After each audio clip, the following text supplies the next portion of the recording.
ओम शांति। आज 10 जून 2026।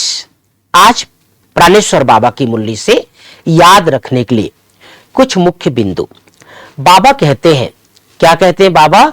मैं सच्चा ट्रस्टी हूं, मैं खुद सुख नहीं लेता हूं, बच्चों को सारी राजधानी देता हूं।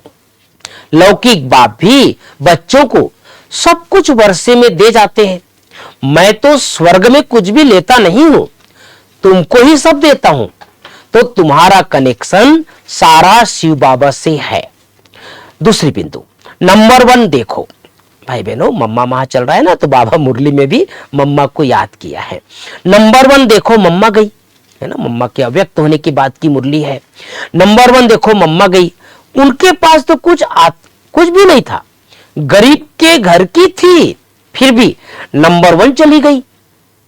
इसने सब कुछ दिया, अर्थात ब्रह्मा बाबा ने, शिव बाबा कह रहे इसने सब कुछ दिया, फिर भी पहले लक्ष्मी फिर नारायण।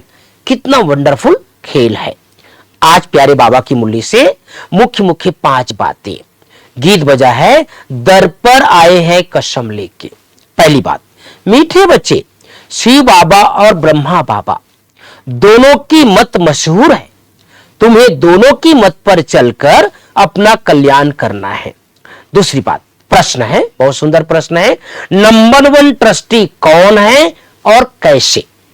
उत्तर है, शिव बाबा है नंबर 1 ट्रस्टी। उसमें बिल्कुल आसक्ति नहीं है। भक्ति मार्ग में भी तुम उनके अर्थ जो कुछ भी दान पुण्य आदि करते हो वह सब इंश्योर हो जाता है, जिसका फल दूसरे जन्म में मिलता है। अभी भी जो बाप के अर्थ अपना सब कुछ इंश्योर करते, उनका पूरा रिटर्न बाबा देता है।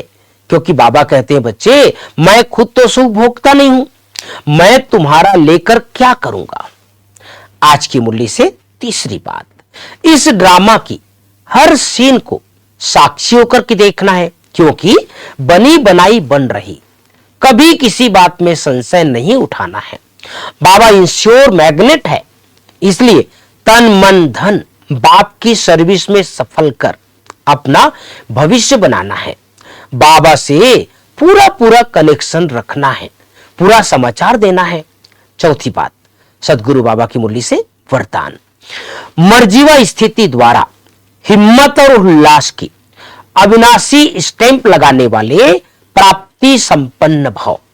मर्जीवा स्थिति द्वारा हिम्मत और उल्लास की अविनाशी स्टैंप लगाने वाले प्राप्ति संपन्न भाव। 5वीं बात, स्लोगन है, मेले व झमेले में डबल लाइट रहने वाला ही धारणा मूर्त है। तो भाई बहनों, बाबा ने आज विशेष मुरली में मम्मा को याद किया। आप 1936 में पहुंच जाओ भाई बहनों। बाबा पहले आए यज्ञ में, शिव बाबा ने ब्रह्मा बाबा द्वारा यज्ञ की स्थापना किया, अपना तन मन धन सब कुछ लगाया। बाद में मम्मा आई। मम्मा जैसे बाबा ने कहा ना, गरीब घर की थी, है ना, सब हिस्ट्री आप सबने सुना होगा। मम्मा के पिताजी शरीर छोड़ चुके थे।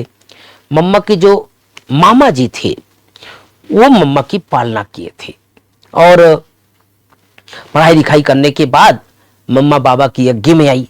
केवल अपना तन लेकर के आई, मन लेकर के आई, धन से कुछ यज्ञ में अर्पण नहीं किया था। लेकिन जो आज हम विशेषता वर्णन कर रहे हैं वो है मम्मा की बहुत बड़ी विशेषता, एकानामी का अवतार थी।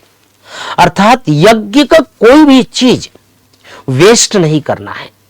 कभी कभी आप देखोगे, मुझे याद है आज सुनाते सुनाते मुझे एक घटना याद आ गई। एक बार अव्यक्त बाप दादा की मुरली चली थी, जैसे हम समर्पित भाई बहन है, वो अपने धन का मदद कैसे करेंगे।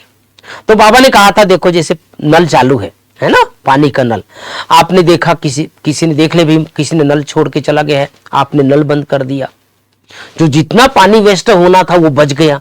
कहीं लाइट चालू है, जरूरत नहीं लेकिन लाइट चालू है, आपने लाइट बंद कर दिया, तो बिजली की जो बचत की आपने, वो आपका धन के खाते में चला जाएगा। इसी तरह से जहां भी जरूरत पड़ी वहां पर बचत करने का एक सतत अभ्यास मम्मा ने किया। इसीलिए आज बाबा ने मुरली में कहा ना, पहले लक्ष्मी फिर नारायण। पहले नारायण फिर लक्ष्मी नहीं, पहले लक्ष्मी फिर नारायण। क्योंकि मम्मा ने अपने खाते में इतना बचत किया, इतना एकामनी किया कि संसार की आत्माओं को देने के निमित्त बन गए। तो हम सबको भी, चाहे हम घर में रहते हैं, सेंटर में रहते हैं, स्टूडेंट हैं, समर्पित हैं, एकानामी जो मम्मा ने किया, जो बाबा ने किया, हमें भी उसी तरह के फॉलो करना है। तो आज सारा दिन याद रखना है, मम्मा की 10वीं विशेषता, मम्मा एकानामी की अवतार थी। ओम शांति, ओम शांति।